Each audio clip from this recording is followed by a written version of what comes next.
Hey, what's up, my incredible angling family? It's your buddy, the fishing professor, here to break down the bite for an exciting day on the water. Today we're talking about November 24th, 2025, across the vast and beautiful landscapes of Canada. You might be thinking, November, isn't it getting cold? And you'd be right, friends, but that's exactly why this day could be absolutely epic for those of us who know how to read the water and the skies. I've scoured the internet to bring you the most up-to-date intel, and trust me, you're going to want to hear this. We're talking about how to turn a chilly, late autumn day into a trophy-filled adventure. So, grab your coffee, settle in, because we're diving deep into where the fish are hiding and what they're biting on. Let's jump straight into what's biting and how to catch them. Based on the conditions we're seeing, we've got a fantastic lineup of cold water warriors ready to play. First up, let's talk about those golden beauties, walleye. My friends, on November 24th, these fish are firmly in their pre-winter feeding mode, actively bulking up for the colder months ahead, and that means they are hungry.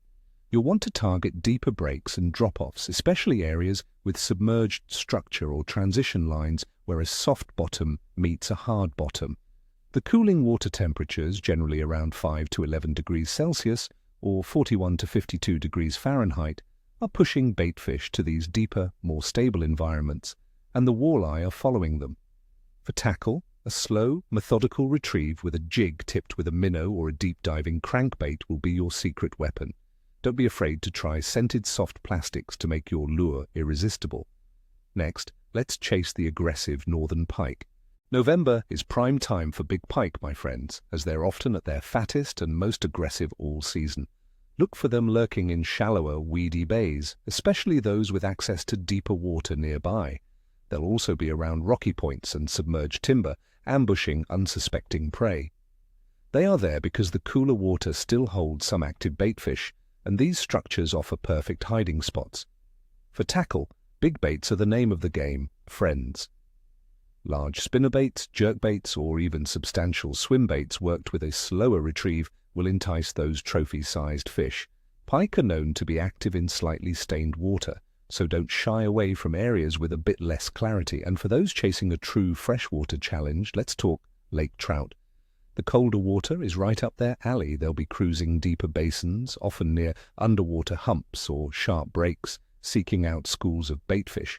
Depths of 30 to 60 feet or even deeper in larger lakes will be your sweet spot, as the stable cold water provides ideal conditions and baitfish refuge. Downrigging with spoons or large stick baits can be highly productive. Focus on areas where you mark baitfish on your sonar.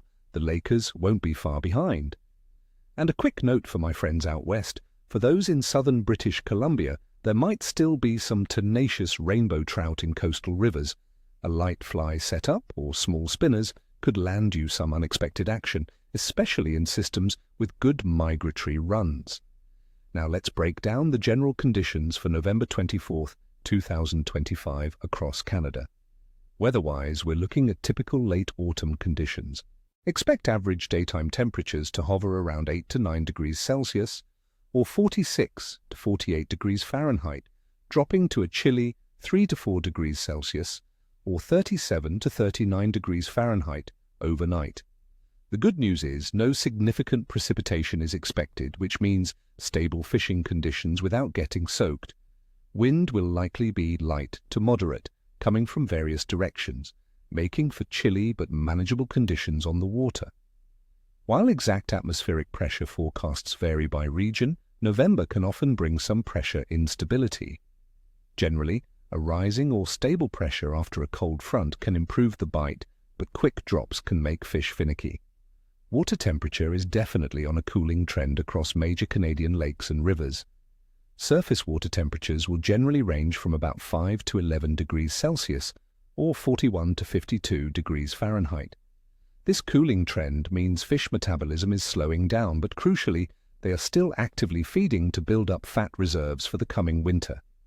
They'll be seeking out slightly warmer pockets of water or thermal breaks, but mostly concentrating on deeper, stable environments where baitfish are abundant. And what about the moon, you ask? On November 24th, 2025, we are in a waxing crescent phase. The moon's illumination will be relatively low, around 14 to 17%, and it's about 4 days old. Popular fishing lore suggests that during a waxing crescent, the bite can sometimes be less intense during the day, as fish might have been more active nocturnally. However, as the moon gains light, overall activity tends to pick up. So, while it might not be a full moon feeding frenzy, don't write off the day. Overall, the general activity of fish in Canada for late November sees them transitioning into their late autumn patterns. Many species have already had their fall feeding frenzy and are now more sluggish, conserving energy. However, they are still feeding strategically. Given the cooling water, the generally chilly weather patterns with some potential pressure instability, and the waxing crescent moon effect, I'm going to give the overall bite moderate to challenging but rewarding for strategic anglers T rating. The fish are hungry, friends, but you'll need to work a little harder to find them and adapt your presentation due to their energy conservation and the slight lunar lethargy. So there you have it, my friends, your detailed forecast for fishing in Canada on November 24th, 2025. I wish you all the best of luck out there. May your lines be tight and your coolers heavy. Don't forget to hit that like button if you found this helpful. Subscribe for more forecasts and tips, and tell me in the comments, what are your go-to late fall baits and where are you planning to fish this weekend? I love hearing your stories.